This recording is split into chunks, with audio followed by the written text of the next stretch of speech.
Welcome to the In Love with PMDD podcast. I am your host, Dr. Rose, your PMDD relationship psychotraumatologist. Before you ask what PMDD is, it is premenstrual dysphoric disorder.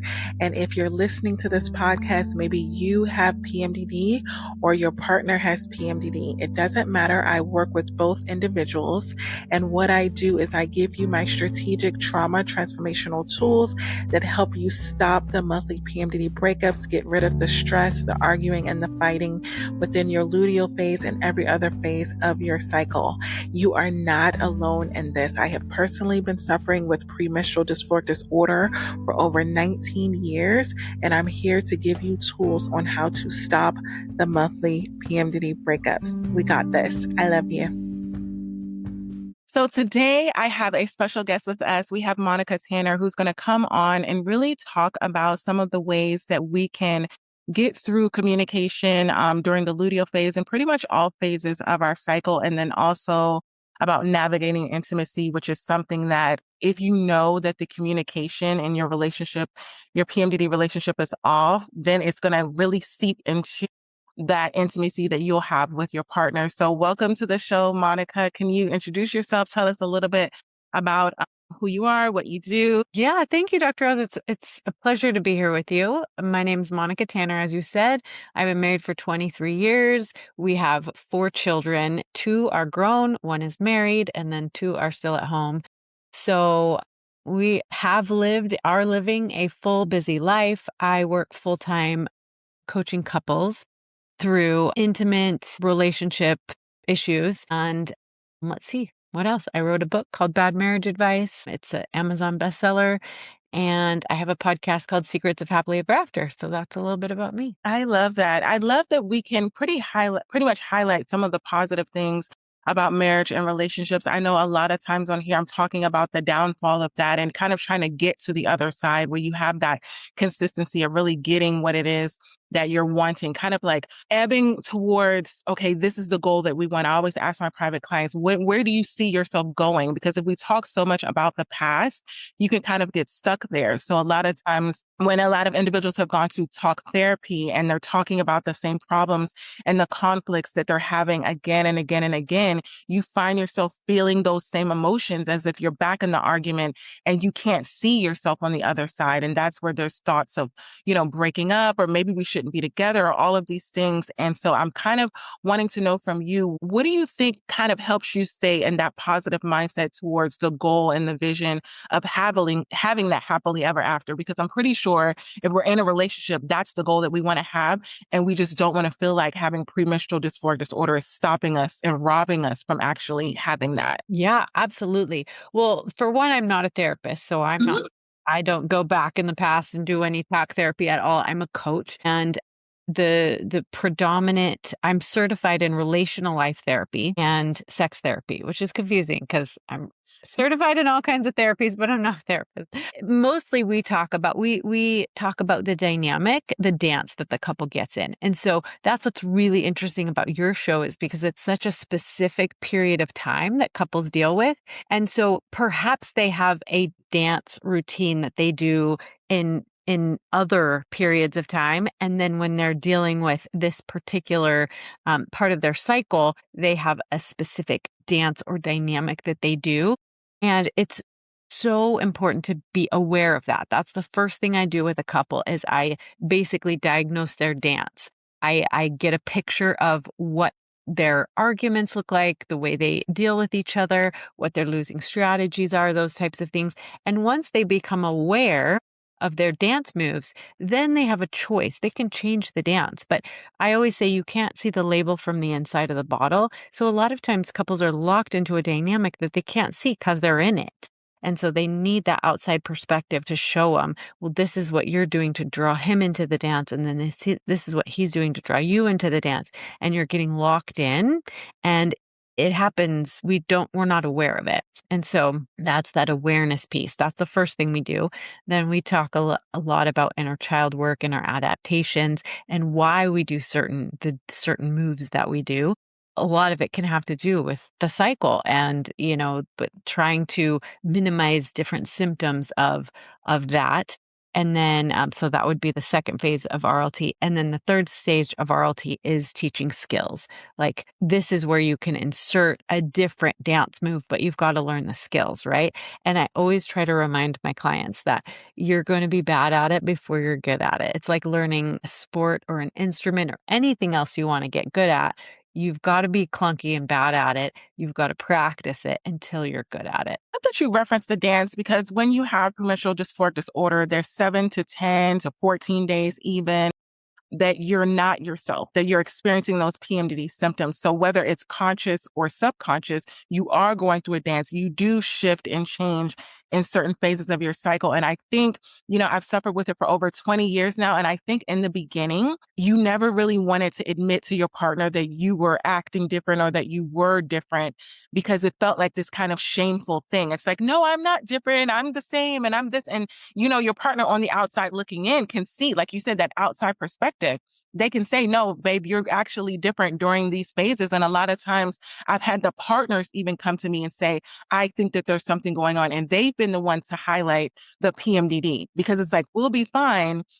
And then this phase of their cycle, we're not. But because they're in it, because they're suffering with the symptoms, it's really hard for them to see that they're the ones that's really acting differently. So I think that awareness is really important, because when you stop denying that you're doing the dance, like you said, that self-awareness, then you can get to the point of addressing it and not trying to not do the dance. I love that you call it a dance, because it's not a shameful thing. It's not anything that you should try to fix and shift, because I know there's been times where I'm just going to be the same way. I'm going to try really hard to ignore my symptoms, pretend that they're not there, and all of these things. And that denial, it just makes you feel even more like, it almost makes your symptoms amplify a little bit, because they want you to pay attention to them. They want you to slow down.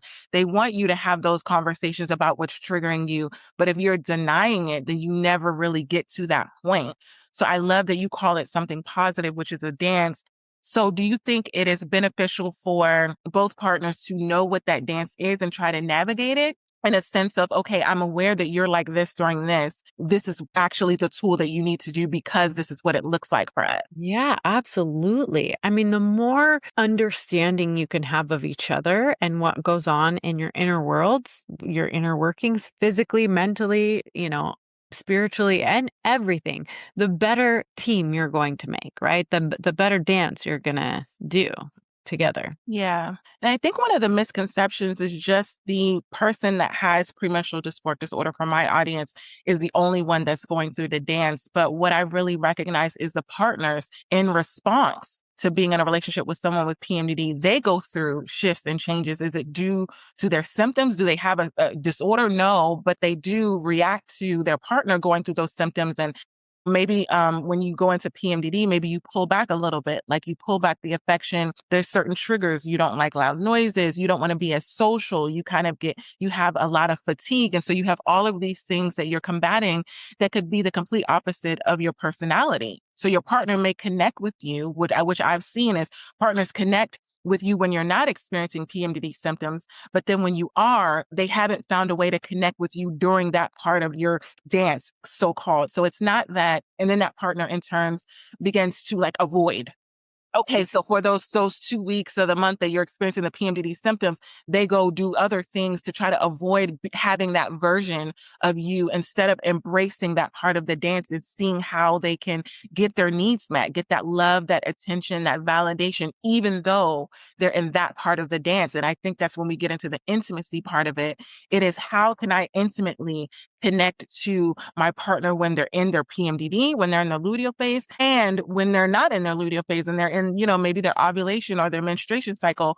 So it's kind of requiring the partner to dance in two different ways when they're not internally experiencing symptoms. Yeah, absolutely. I mean, that's what life is about. It's learning how to re-choreograph the dance in different stages, phases, and Yeah. And I think I love that you normalize it. And it's not like, oh, it's this difficult, hard thing that I have to do. Like, oh, I'm with someone with PMDD, so now I have to do this dance with you because I've had couples be on sessions and, the partner says, well, it's not my fault. I don't have PMDD. Like you have PMDD. It's almost like they're expecting their partner to put the responsibility on them because they're the ones that have PMDD. Like I shouldn't have to carry the burden of it because there's this bitterness and resentment. And so when I really dig to see where that's coming from, it really all stems from unmet needs. And a lot of those unmet needs comes from a lack of intimacy. I found that partners are less likely to be supportive if they're not getting their needs for connection and intimacy met.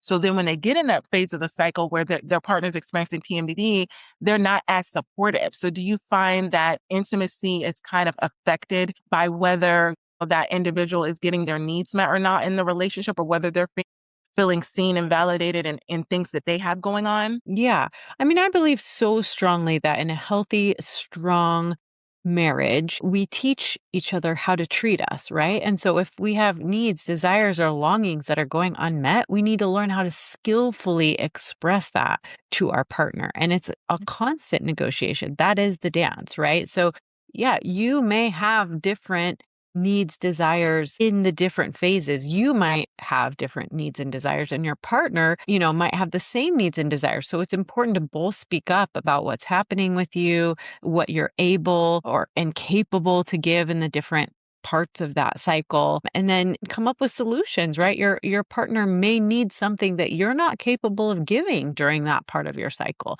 And so what are some other outlets? Maybe they can go to the gym with their friends more often, or go play pickleball, or how can they get those needs for connection, attachment, and intimacy met, even if you're not capable of doing it in the same way during the full cycle? So being that you've been married for so long, I have a lot of my audience. Some are married and some are single and dating. What do you think are some of the things that they can look for as far as choosing a life partner? What are some skills that you can say, these are the things that you should look out for when you're dating, especially with someone that you know that you're going to have to be doing this dance with? What are some qualities or some traits or some things that they would look for in a partner? Yeah. Well, so I'm assuming you're talking about the woman who's looking for a Yeah.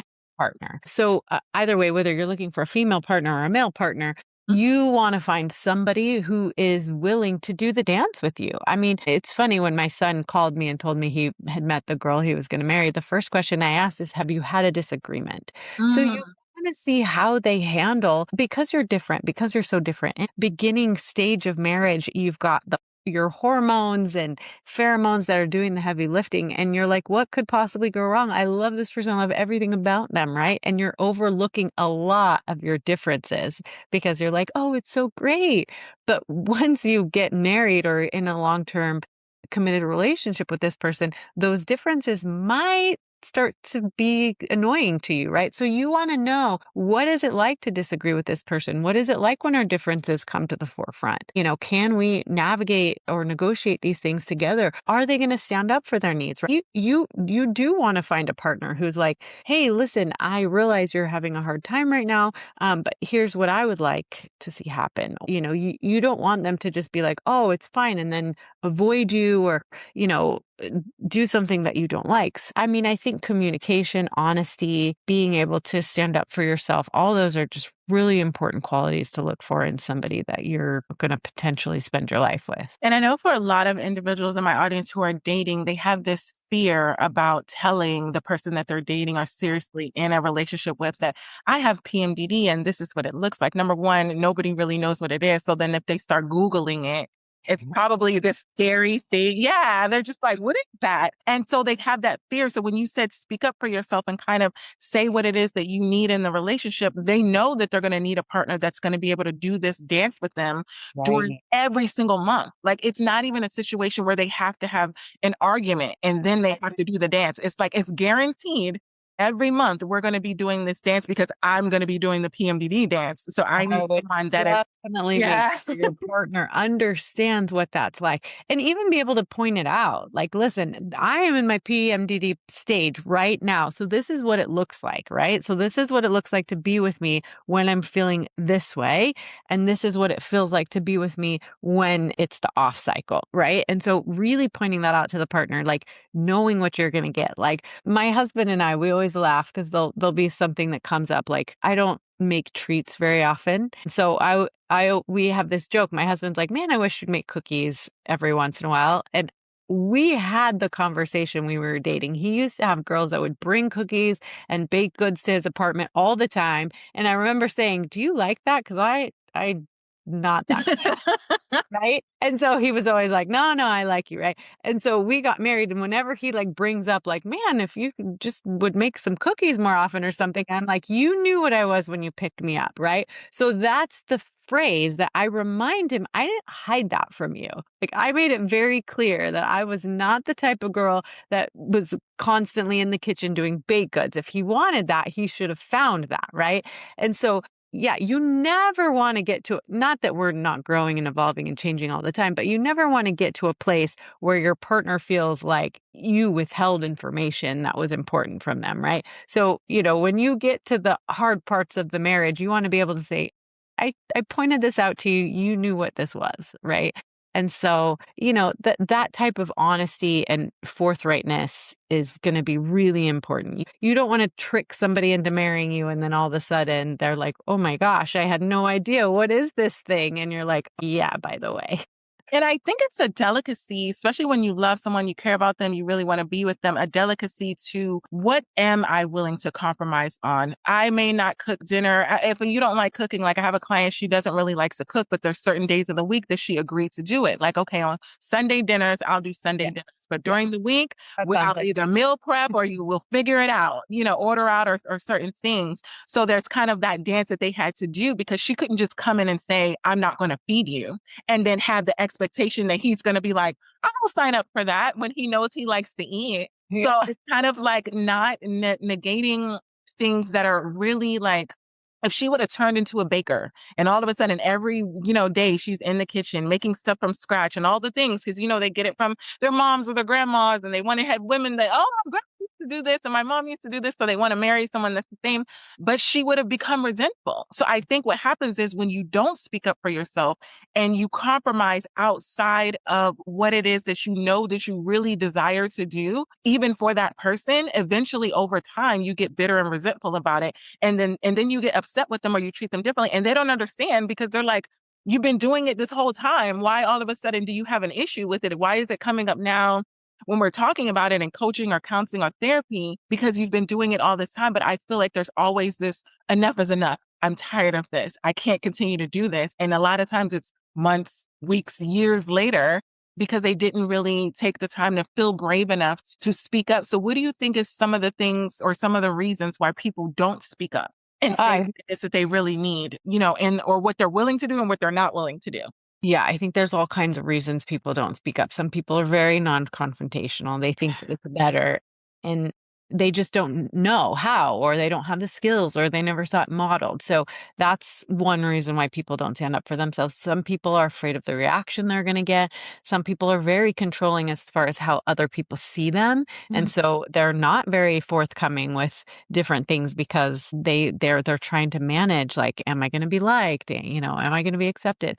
So fear is a big reason. Discomfort is a big reason. I have one of my children. Most of us are very outspoken and very assertive, and one of my children, she just doesn't do anything uncomfortable. She does not want to text her coach. She does not want to, ask for an extension or whatever needs to happen. She's just very shy and quiet, and speaking to somebody, it feels uncomfortable for her, so she doesn't do it. So I do worry about her sometimes. I'm like, you got to stand up for yourself. You got to be really honest. You got to ask for the things that you want, because nobody's walking around just handing things out, right? And so yeah, I mean, you've got to learn to get uncomfortable sometimes, or just learn a new skill, right? Like speaking up for yourself with love and power is such an important skill, but it's uncomfortable for most of us. So we have to learn how to do it, and we have to be willing to be bad at it before we can be good at it. I think one of the things that me and my partner like to do when it comes to talking about things that could potentially be uncomfortable, because it's something that we both know that we need to create space for. That's the one thing that we recognize. It's not something that we can just throw into the mix of the day, like if he's driving on his way to work and just bringing up a really heavy topic right before he goes in the office. And then he's like, because he'll overthink it. He'll kind of be like, he doesn't have the space and time to address it, but then I just said it, and then he'll go to work and be thinking, well, what does she mean by that? And you know what I mean? So we kind of had to consciously say, if we're going to have these conversations that are talking about our needs or talking about something where we need a longer period of time, we have to create space for it.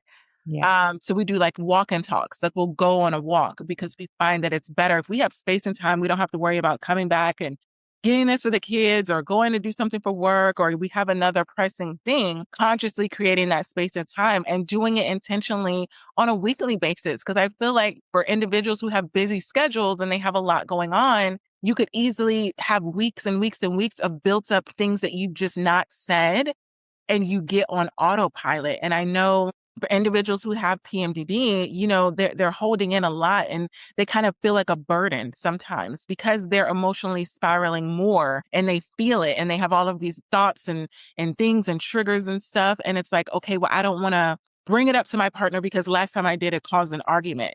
I feel like just canceling it out is not the answer. It's creating a better environment for you to do that, because cognitively you can tell your brain, okay, we're not going to talk about this right now while they're on their way to work or whatever, but we have a set time, or we have a space and time that we're going to talk about it this weekend. And then your brain can stop spiraling on every single time you think about it. It's like, I have to say something. I have to say something. And then by the time that you do, it spills out with anger and bitterness and rage and all of these things because you've been holding it in for so long. Yeah, emotions don't go away. They just if they get suppressed, they, come out sideways. Yeah. Yeah. So yeah, I mean, if I teach a skill called contracting, which I think is really helpful for couples. And it's just, I love what you said about having a regular check-in time.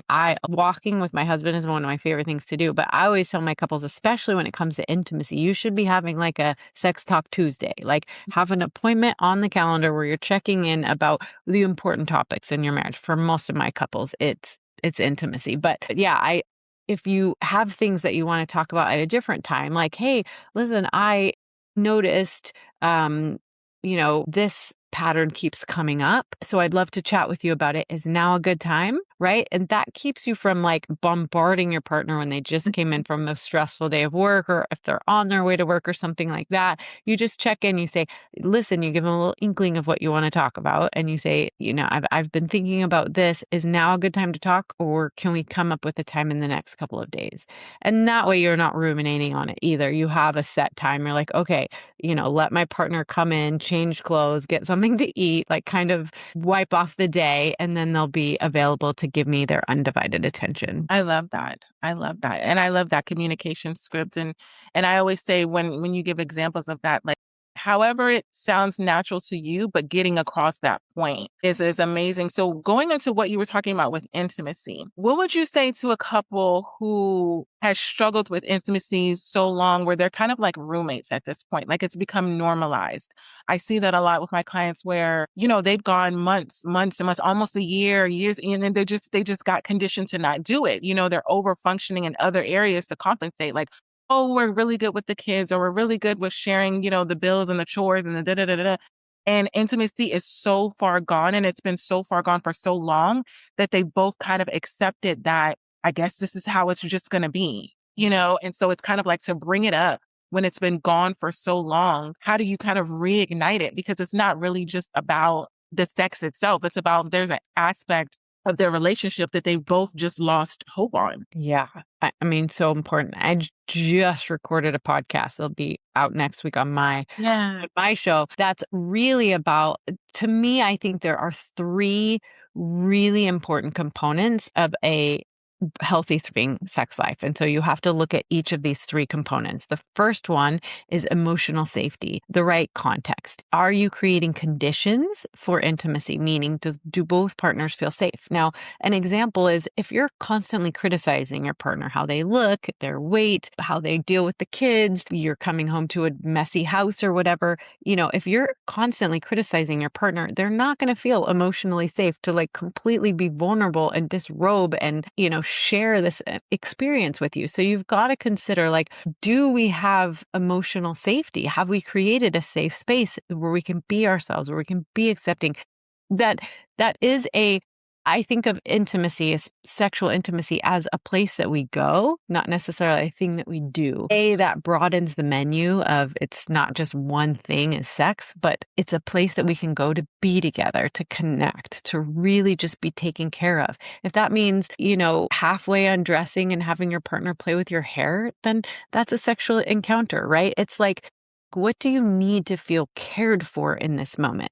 So that's what I mean by creating the context around emotional safety, is being able to say, you know what, I'm not in the mood for penis and vagina sex right now, but maybe if you play with my hair for a little while, and then we could have some mutual masturbation, or whatever that looks like for you, really being able to ask for what you need and know that you're in a safe location, in a safe space where your partner's going to not go off and mopey, be grumpy and upset and feel rejected. So emotional safety is really important. 2, understanding the desire difference. Now, this is so important and so misunderstood. Typically, in any relationship, you're going to have someone with a spontaneous sexual desire and somebody with a responsive sexual desire. Now, this is by divine design. If you had 2 people that were together with a spontaneous sex drive, you would literally get nothing done. It would be like, let's have sex all the time. Let's ignore all of our responsibilities and just get at it, right?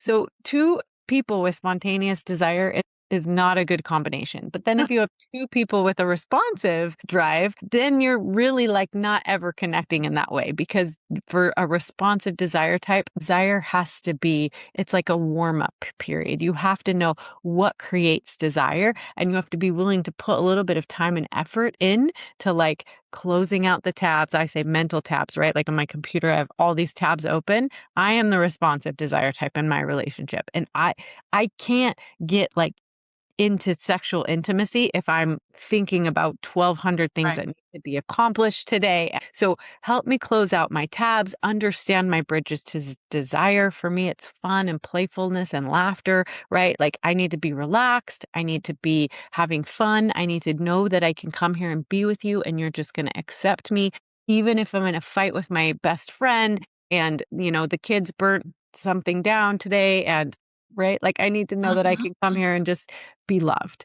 So understanding desire difference, creating that context. And then 3rd is that playful energy. Sex is playful. It requires us to not take life so seriously. Because if you think about it, silly things happen during sex all the time. Somebody bumps their head, somebody farts, it's very vulnerable. And so if you can't tap into that playful, imperfect, human to human energy, you're going to have a hard time. So those 3 things I think need to be in place if you're wanting to rekindle that intimacy. And I would say start with the 3rd one is the easiest.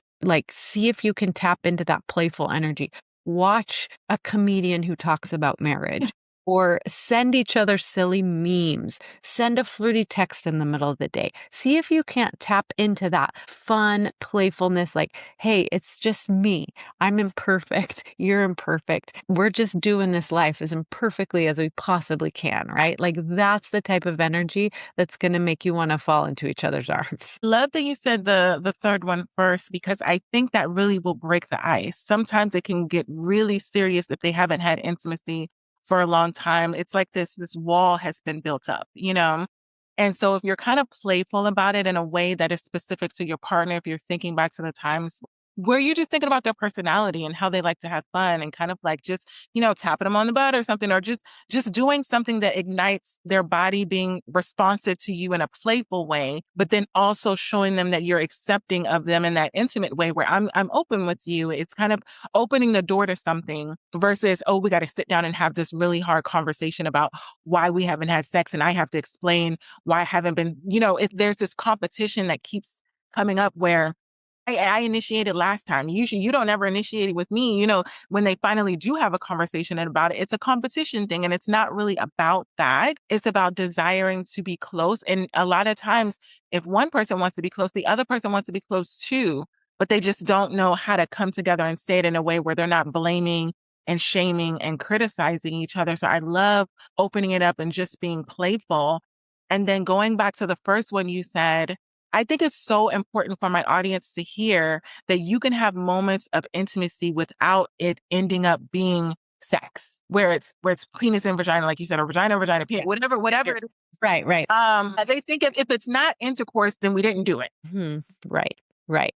It has to be a mutually pleasurable experience. And penis and vagina sex doesn't have to be the only thing on the menu. There's so many ways you can be sexual, whether that means just laying next to each other together and just like enjoying the feeling of being aroused. Like that's okay. Like I have a lot of couples who are like, I cannot start anything because if my partner gets aroused, then I have to finish it. And then they feel like they've lost their agency, right? And so I'm like, you've got to widen the menu of what's included in a sexual interaction. That could just be being aroused. Nobody's going to die from being completely aroused. But I also don't think you have to go to bed hungry. Like there are so many different ways to have a release that doesn't require penis and vagina sex. You can masturbate, you can do oral, you can lay there and rub your partner's neck or thigh while they pleasure themselves. Like there's so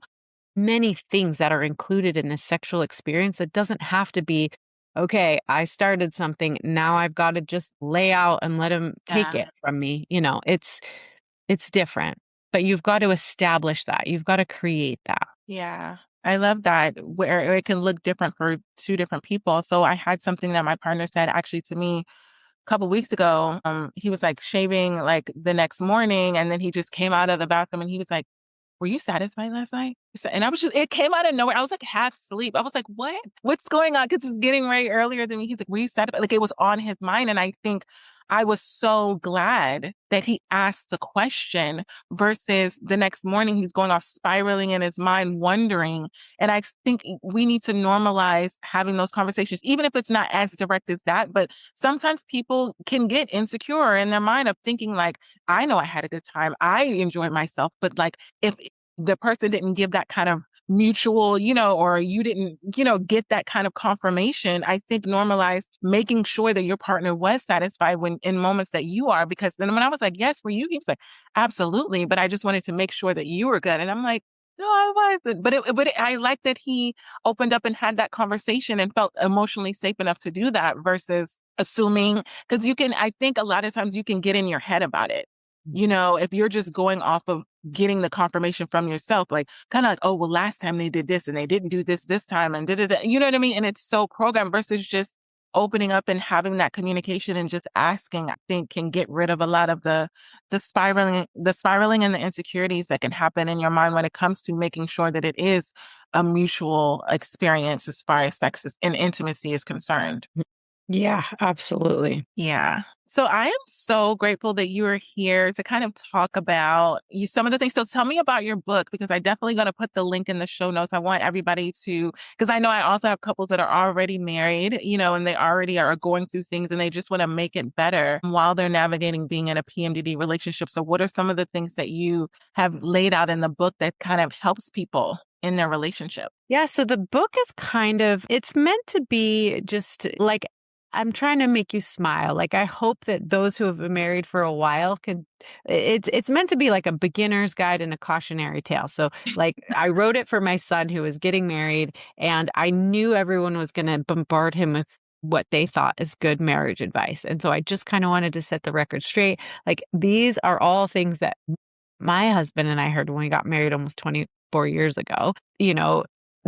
The through line of the book is if it engenders lazy communication, then it's not good advice. Modern marriage especially requires really, really good communication skills. So that's what it's about. It's about bad marriage advice. But I hope that couples who have been married for a long time can pick it up and be like, oh my gosh, we totally do that, right? So it has 15 marriage myths or pieces of advice that people most often get when they get married. And it tells you why it's bad advice and then something you can do better. So it's teaching these relational communication skills, how to ask for what you want, how to repair after conflict, one of the pieces of advice is learn how to compromise. I think compromise is so lazy.